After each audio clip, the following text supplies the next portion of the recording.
Hey, girl. Hey, girl. Remember that time we put on clown masks and spent all night driving around West Valley? Scaring everybody. And when we went to sneak up on Jeff... Oh, but it was his literal mom. She was so scared that she started crying. Well, then you started crying. I started crying because you were crying. And then we ran away and got tacos from Leo's. I love tacos. I love you more. Messenger is for friends who are that. Always down to clown. Close. This is a CBC podcast. Well, as you have probably heard, the election campaign for Ward 2 in the City of St. John's municipal election has taken a disturbing twist. Candidate Ophelia Ravencroft's team announced yesterday that she's become the target of a sustained campaign of harassment, including, and I quote, direct graphic death threats made against Ophelia, her associates, and the transgender community at large. And Ophelia Ravencroft is on the line now. Good afternoon. Hi, Ted. How you doing? Not too bad. Now, give us a better sense, if you can, of the kind of harassment that you've been facing. Well, I certainly hear, the request for specifics in there, and, it's not that I'm trying to kind of equivocate. The statement that we put out yesterday really does contain a lot of what we are comfortable saying publicly at this point. Obviously, this is a very sensitive issue, and, we're happy to kind of take care of it in a relatively kind of closed fashion, trying to ensure that, no one is exposed to more harm than they already have been. I will confirm, as has been said in that statement, there have been a variety of incidents of harassment that took place, often via email, but in the physical world as well, and on social media and various other platforms in the last couple of months. And I will confirm that we have received direct, very graphic death threats that were made very specifically against me, and also against transgender people, and also against transgender people, the transgender community at large, and others as well, which is obviously horrifying and not something any candidate should have to go through. But knowing that there's a transphobic slant on it, and knowing that the call was made that animatedly at trans people in general, it really puts a disturbing twist on it. This is not something anyone should have to go through, and more than that, this is not something that any transgender or queer candidate should have to go through. When you say in the physical world, what do you mean by that? I mean that, again, trying to keep as many of the really detailed specifics off this as we can. I mean that I and other folks have had physical interactions or close calls with physical interactions with some of the individuals that have been engaging in harassment. And do you know who these people are? I do, and that's all I'm going to say. And in the statement yesterday, you talked about the RNC being involved. What can you tell us about that? Well, I mean, that's something that you need to speak to them about in more detail. What I can say at this point, I will confirm, as I have to other outlets, as I've given Constable Cadigan permission to do, I will confirm that I have filed a report about some of these threats, particularly some of the death threats, and that the RNC have indicated to me that they are currently investigating their source and what can be done about them. So we're hoping for some positive resolution from them. What effect has this had on you personally? Well, it's been an incredibly rattling time. I'm trying to kind of keep it together on the air as best I can. You want to try and approach these things, if you're me anyway, with the modicum of strength, and that's kind of the way that I approach these things in general. But it's been really rattling. People say sometimes to politicians, and I've gotten this here and there from folks who are running their own campaigns or folks in the community, that when you put yourself in the public eye, this is something you might have to face. And of course, criticism is one thing to expect, and of course we all expect that. But this is not something that anyone should be exposed to merely by virtue of the fact that they put themselves out in a visible way, or at all for that matter.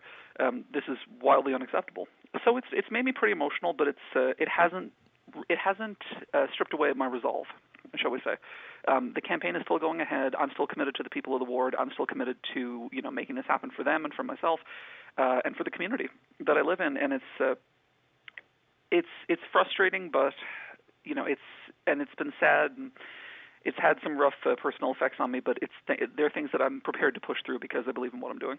Have you felt the need to run a bit of a lower key campaign, though? I live in Ward 2. I'm only just now seeing some posters for your campaign on power poles in downtown St. John's. And I had, to be frank, the last few weeks I've been wondering what was up with your campaign because I hadn't seen any activity. Well, and that's part of why we wanted to come out with this statement at the time that we did.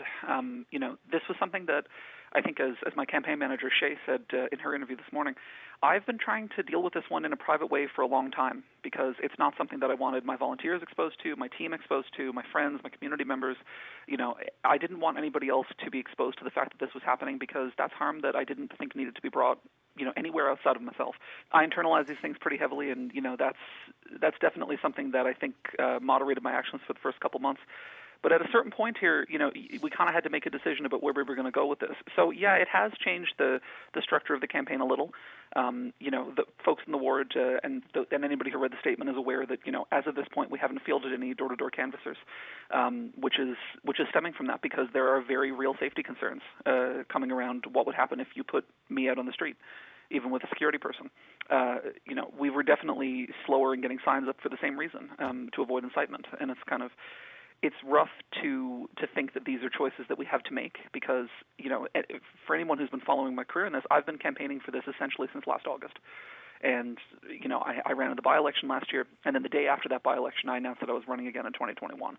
So this campaign has been a nonstop factor of my life now for more than a year, and to have to haul back on it because of this kind of violence is really, disconcerting and unacceptable and not something that I want to move forward on. But at a certain point, yeah, we felt, it's probably right that people understand what's happening, and I'm very overwhelmed by the community support on it, and I hope that folks understand, why we've had to make the choices that we have, and we're going to do our best to adapt and going forward and be as visible and positive as we can and do everything we can to win this. Was there ever a moment in all of this where you thought about dropping out and saying, look, I just don't need this? No, there was never a moment that was on the table. It was a question of, how do we adapt? How do I keep out, personally, how do I keep a lower profile? What do I need to do to ensure that I'm physically safe, that my volunteers are safe, that my community members are safe?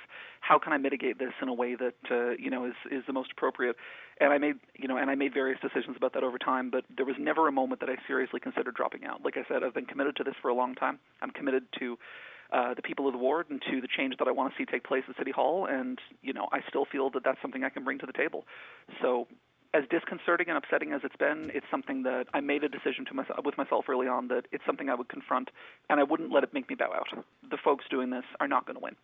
It's disconcerting and it's upsetting, but as a transgender person who has been out for a while now, is this surprising? Yes and no.